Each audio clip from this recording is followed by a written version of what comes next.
Hey everybody, welcome back to this week's Dark Avenger Comic Book review. We're on the last book from DC Comics, and that is Red Lanterns issue 14, tied into Rise of the Third Army, and the only book that's actually dealing with the Third Army. Why it's considered just a connecting book is beyond me. This is the only book that really has anybody fighting the Third Army.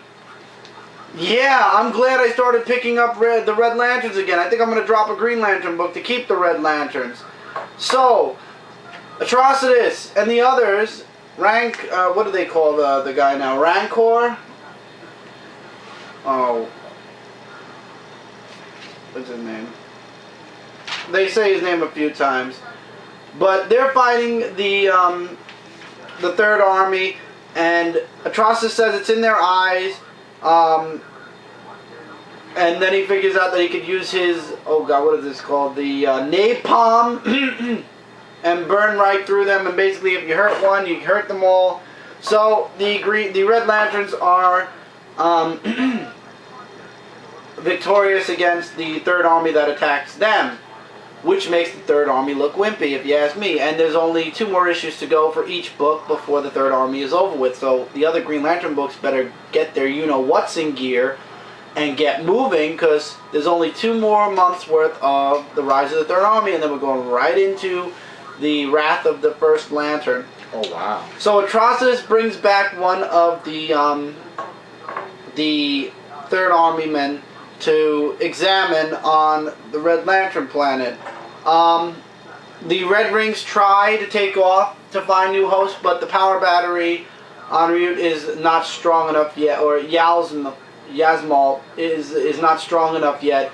So Atrocitus ends up taking the rings back. So Atrocitus puts one of the bodies in the Blood Ocean, and with the Blood Ocean learns its secrets and its whatever, what the whole Third Army body is about and what they are, and he basically gains all this. He finds out that when it comes to organic tissue, it tries to treat it like a foreign object and destroy it or consume it, whereas inanimate objects, non-organic, it's a Red Lantern. Oh. Non-organic elements it completely ignores and does nothing to it. So he walks away and leaves the body of the Third Army soldier in the ocean, and it actually consumes a living tissue, which is a rat, and then becomes this huge thing. And Atrocitus is sending his Red Lantern Corps all over to find more members for the Red Lantern Corps and to be ready for this war. Dexter, I'm glad to see he's back in the book. And basically Atrocitus asks the Red Lantern, oh man, come on, Rancor, I was right, Rancor, to make a construct that's of diamond, and that's how they finally beat the Third Army rat thing. I don't know. So he sends Rancor and Bleez sends Rancor to Earth with Bleez to get his vengeance, which turned him into a Red Lantern in the first place, and make him a true Red Lantern. While all over the galaxy, you know, the Third Army, all the other Red Lanterns are doing something else. While on Ryut, we have Atrocitus back on Ryut. He pounds the ground, and apparently that makes a city. And he basically relives the Manhunters destroying the city, but it feels real this time. And yeah, the next issue is Painful Memories, so hopefully it won't be a flashback again of Atrocitus' past, and we can continue with the Third Army! DC, are you forgetting that this is the Rise of the Third Army, not the let's talk about everything around the Third Army, and then forget about the Third Army during the Wrath of the First Lantern, and then bring the Third Army back again and kill all the Guardians and bring the old Guardians into the Guardians' place? We know what's going to happen, and then they're going to probably bring Hal Jordan back with Sinestro. Sinestro will either go back to the Yellow Lantern Corps and start the Sinestro Corps over again, because he didn't kill those members, or he's going to stay a Green Lantern. Hal Jordan's going to become a Green Lantern again, or Hal Jordan will become a Green Lantern, Sinestro will be pissed off about that and go and be a Yellow Lantern again. You don't know, but come on. Or the war's just going to happen in the last issue. 3.5 out of 5 stars, really good. The only book right now that's really addressing, not just showing clips of the Third Army, but addressing the Third Army. I think the Red Lantern Corps is the only corps out there next to Guy Gardner that knows about the Third Army. And Guy Gardner's acting stupid. He doesn't know he was just attacked by something and he ran away from it, and that was it. And now he resigned from the Green Lanterns for a while now. Anyway, we need the Lanterns. We got that other guy, Simon Boz, who's making his appearance, and he did nothing to do with the Third Army there. Kyle's going around becoming the one, which I think that's actually good, because Kyle deserves to be the one Green Lantern. And we got Guy Gardner, who resigned, and John Stewart, who's confronted by a Star Sapphire fatality. This isn't the rise of the Third Army. This is the rise of the beginning of the Third Army. The beginning of the rise. The next story arc should be the rise of the Third Army. Or keep the Red Lanterns as the rise of the Third Army and call the other Green Lantern tie-ins anything but the rise of the Third Army. Unless the title's just making people just pick it up. Every book has the Guardians in it, except the Red Lanterns. Every book has the Guardians in it, and they're talking about their evil, dastardly scheme. Or it has the Third Army assimilating somebody else into the Third Army, and it's building up. So yes, it is rising, but none of the Green Lanterns have any cognitive thought or cognitive idea that there's a Third Army out there. And the only people that are actually questioning the Guardians are Salak and Kilowog. That's it. Nobody else. Really? I mean, come on. At least have John Stewart know that there's another army out there. How come that's on the top pile, Red Lanterns, may I ask you? Because they're actually addressing the Third Army at least. They fought them and won. Wow. Just goes to show you don't mess with rage. It's stupid. It's disgusting. Come on, guys, DC. It's time to get the Green Lanterns involved with the rise of the Third Army and have them know that the Third Army is actually out there. Let's just breathe and go on. Oh no, that's fine. I'm just saying it's ridiculous that none of the Green Lanterns have any clue about the Third Army yet, and we're 2 issues in, and issue 15s are coming out this month, and will the Green Lanterns know? There's only 2 issues left for each book. We'll find out. But I believe the annuals are going to involve a little bit more heavily into the... Because the annuals have to pick up, because they can't just end right there and then. And it's stupid because you're forced to pick up the annuals because they're tied into this story, and that's at least a $10, because I got Green Lantern. There's still the Green Lantern Corps and the Green Lantern New Guardian one. Gambit number 6. I'm telling Marvel now. Yeah, we're in Marvel now. Well, Marvel, not Marvel now. Marvel now is towards the end of this. And man, guys, I'm telling you now, if this story doesn't pick up, I'm done. I'm sorry. Really? But I'm loving Gambit. I like Gambit. I enjoyed the first story arc where he wasn't connected to anybody. But this guy is sending him on a hunt for artifacts for him. And at first, we think that Remy's there to steal Excalibur. He's not. It turns out that he's in there to break into the collection, and then we have Pete Wisdom, whom I have no idea still who that person is, who's there, and they interrogate Gambit, who's like, okay, anytime now you can pull me out. And they don't pull him out, which is kind of like, okay, you should know that they're not going to do this and they're going to screw around with you. So you have, the agents finally do teleport to where Remy is, and they break into this vault with all this, all these artifacts and whatnot, and they basically are there to steal all of it. And somehow Gambit escapes, and the others escape, but now Pete Wisdom wants revenge against Gambit, and he actually says that he's considered an enemy of the crown and should be, and as such should be hunted with extreme prejudice. And the other guy that Gambit's working for, one of the agents says, "Forgive me, sir, but can you really trust this mutant?" And he's like, "Of course not. But as I see it, I have until you unpack to decide whether to kill him here or throw him back to the wolves." So either the guy's going to kill him in the next issue or send him back to Pete Wisdom, and then it's going to be that. So I'm sticking around for one more issue, and hopefully this story arc will end and we can get into some other story with Gambit, or else I'm going to drop it because there's a lot of Marvel Now books out. I want to break away from this story arc already, get into something new. Because this guy, it's one of those stories that's dragging out, and I found myself halfway through like, okay, is this book over yet? So, and that's not the only Marvel book that was like that this week. Make it, break it. Venom 27.1. Did it make it? Did it break it? To be honest, I started reading this book. I started reading it. I'm going to do an in-depth... No, I'm going to tell you guys right here. Artwork was fantastic. I will say that. Venom is still going nuts with this occult thing. So the circle of 4, or the circle of whatever, the circle of hell, is not over yet. And we see that he's starting to lose a bit of control of him. He's losing control of himself. And it's the whole self-pitying past and whatever. And this is what I don't get. In the New Avengers, Damian Hellstrom is completely fine. And yes, this is the next book, by the way. But in this book, and this is where I don't understand how continuity is continuity anymore, is in jail. Because he's a bad guy. In Venom, he's a bad guy, but in the New Avengers, he's completely a good guy. Talk about irony much? Continuity much. Well, continuity. There's no continuity here. So Damian is sending him around to get rid of all these cults that are, you know, vying for the throne in hell. And Venom's losing his cool a lot. Flash is losing his cool a lot. His mother puts herself into a center of wellness to get better. Pete's in it. I don't know if it's Doc Ock Pete or Pete at this point. I don't know who it is. Pete, come on.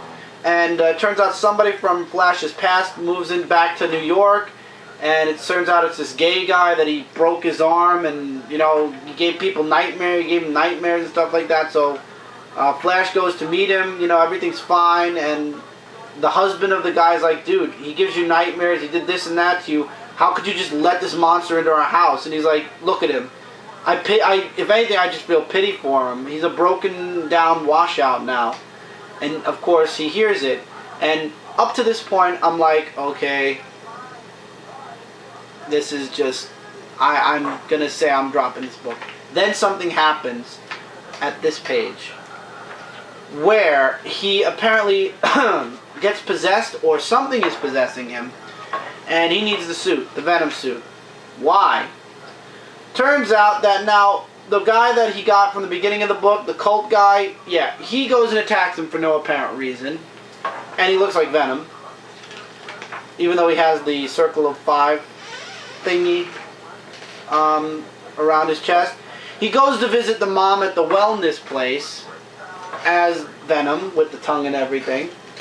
So, and he has no clue that he did this. So in his mind, he's completely taken over by the Venom symbiote, or he's taken over by... the demon within him, the demon inside of him. Isn't that in any symbiote thing that when a symbiote like attacks you, you don't know what happens anyway? No. So basically, Flash Thompson is split, as the final panel says, between the good Venom and the possessed evil Venom. And Flash Thompson says, I'm moving out and I'm not coming back. I'm leaving New York and I'm not coming back. And the first stop is Pennsylvania. Originally, I was going to drop this book. I was going to drop it like hot potatoes. It was so boring up until the part where Flash is now possessed. And we're getting to see a little bit more of the classic Venom. A little bit more of the sick, twisted Venom. And Flash Thompson has no idea that he's doing this. It's a $2.99 book, and I really don't want to drop it yet. So, I'm going to... stick around for the next story arc, the arc that takes place right after this, issue 28. I'm going to stick around and see where this next arc is going. And then I will make my determination on whether I'm going to stick with Venom or drop it like it's hard and move forward. I will tell you guys one thing though, no matter what Minimum Carnage did to Venom, Scarlet Spider is staying on my pull list forever. New Avengers 34. In Avengers 34, we got Janet the Wasp back. She's alive, and Brian Michael Bendis tied up all loose ends that he's had since way back when he started on Avengers. Did he do that here? Let's find out. And yes, I did get the Avengers, the New Avengers final cover instead of the Iron Fist cover that connects all 4 of the issues. I'm sorry, but this cover just looked a lot better, in my opinion. I should have gotten the Avengers one too. So, Daniel, Dr. Voodoo, has possessed all of the Avengers, and Doctor Strange just challenged him to a fight, to the death. And Daniel says, yeah, right, challenge accepted, but you're fighting your friends. And then the whole thing turns into a huge fight. And this is the part where I got pissed off, and this takes off an entire star. The artwork per page changes, just like in the Avengers. From this, where he's fighting the Red Hulk, to this. And then it changes, and it gets worse. Wait. It doesn't get better. I'm okay with this. What's wrong with this? This looks like I'm watching a cartoon. This one looks like a cartoon. Wait, what the hell is going on? And then it gets worse. Then it feels like I'm having a blackout, and then it jumps to anime. Look at these two pages. Here's one page, and here's the other. What the hell is... I don't know. I thought at first this was just part of the whole Vision thingy going on, but no. These are apparently the artists from past new Avenger books. Could you imagine if we were reading when this artwork was around? Shoot, I would have dropped it right there and then. So, we then go back to the regular artwork. I don't understand how anybody could draw the thing. The thing. Yeah, the thing I said. What was wrong with the thing? Everything. So Vision shows up and he can't be possessed. And Damien Hellstrom, who's not dead, is talking to somebody in a different realm about Doctor Strange and everything like that. And the Avengers are still fighting each other. Luke Cage shows up to try to save the day and he gets possessed. But Doctor Strange figures out what he has to do. He disappears for a second and then he comes back and he's like, I figured it out. The one way I could stop you is dark magic. And because he's not the Sorcerer Supreme anymore, he can use dark magic. And the problem with dark magic is it could possess a person and turn them.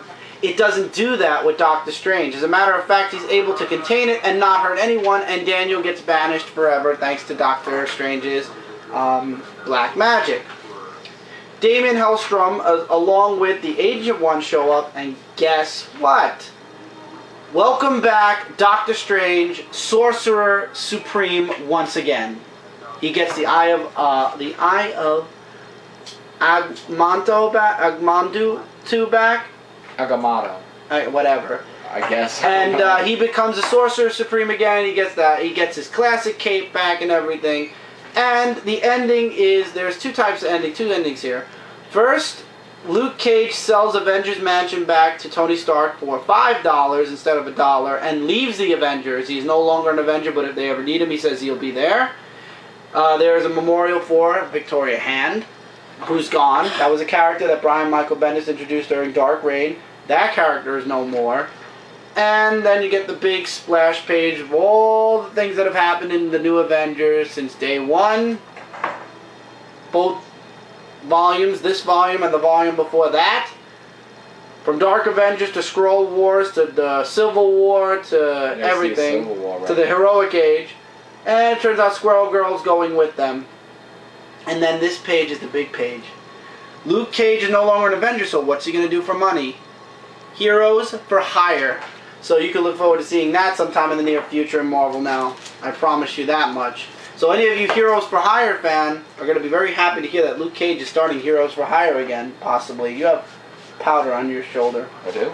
5 out of 5 stars. Spectacular. Oh. Brian Michael Bendis, you did an amazing job on your final story arc for the Avengers as well as the New Avengers. Absolutely pick up end times for New Avengers.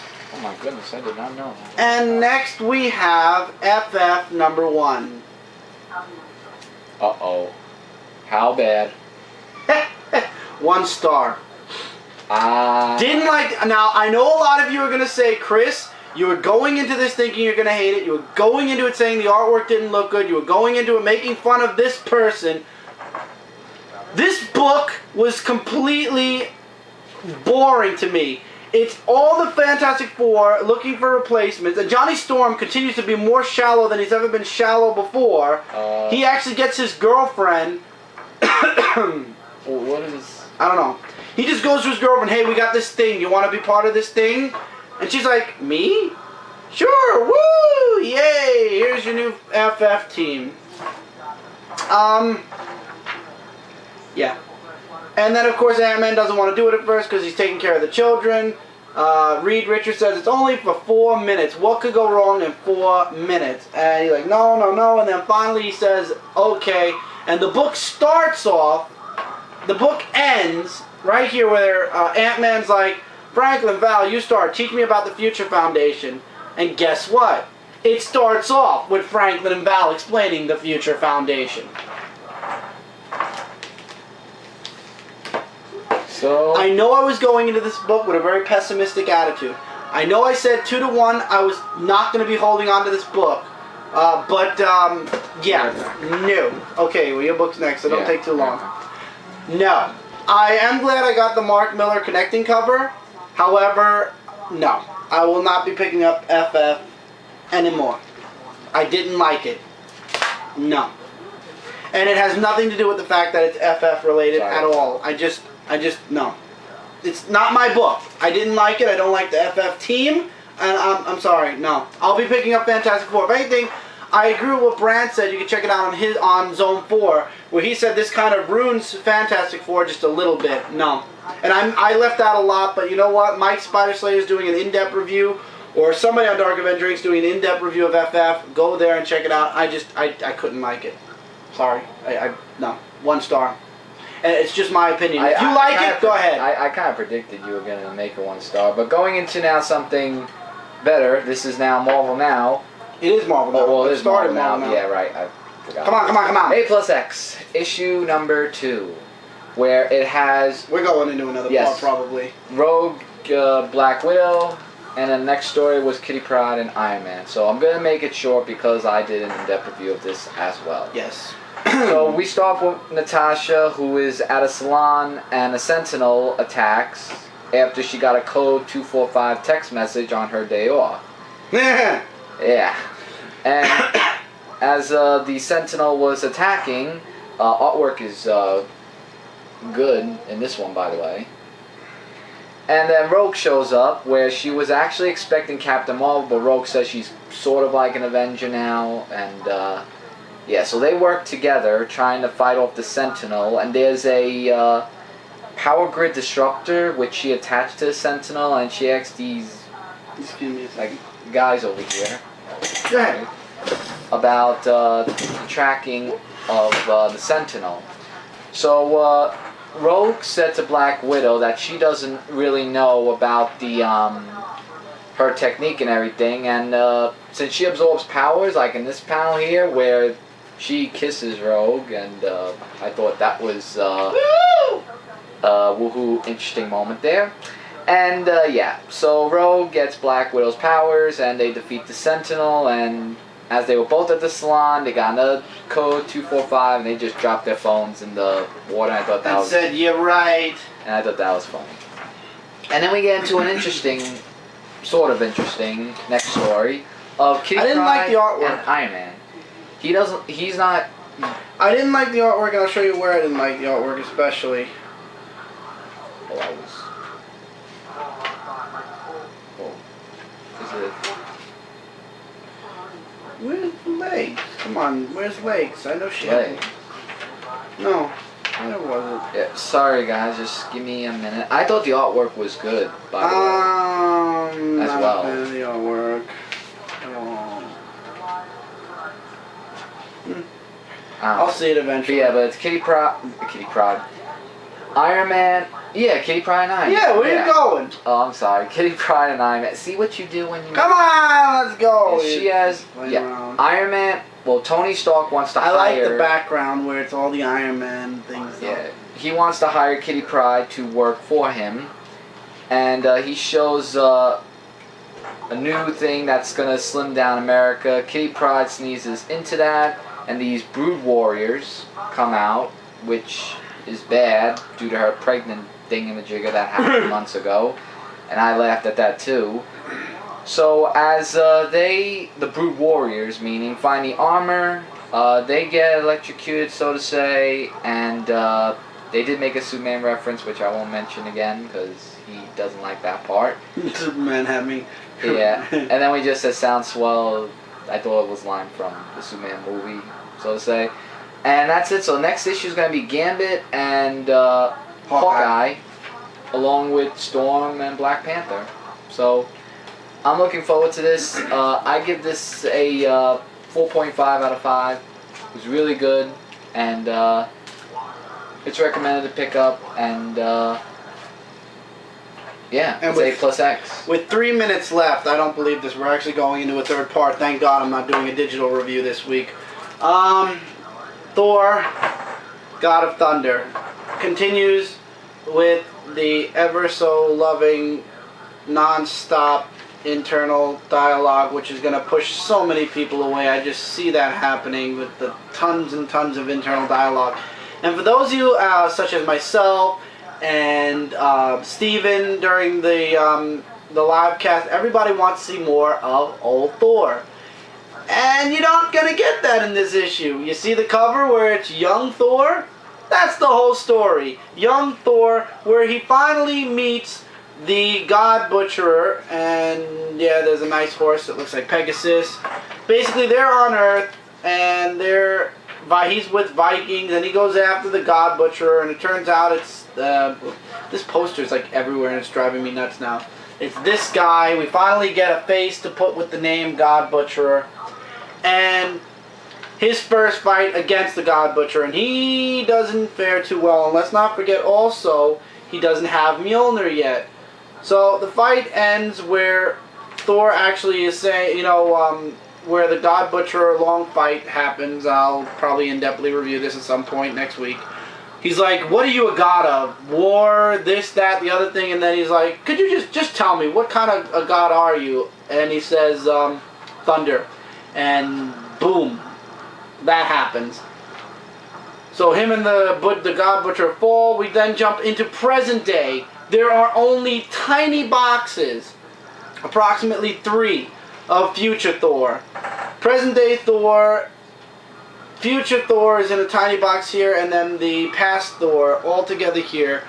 Present Thor is chasing after the God Butcherer. Future Thor is fighting his dogs, and past Thor is knocked out after his first ever fight with the God Butcherer. So this is all about the young Thor. I left out a whole lot of dialogue. You can see all the bubbles for yourself, or squares. There are squares in this book. Lots and lots of internal dialogue, lots and lots of talking, and I know a lot of people are going to get turned off by this, but this book still gets a 4 out of 5 stars.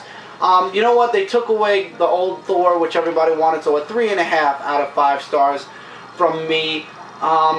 It's still holding tight. I'm going to hold on to this for a bit longer. If the thought bubbles and everything, where it takes me a half hour to get through a book, yeah, I probably might drop it at some point. But for right now, I'm sticking with Thor for a little while longer, see where it goes. Yeah. Give me a second. Oh. You just But yes, love to hear 3.5 out of 5 stars. I would definitely highly recommend you.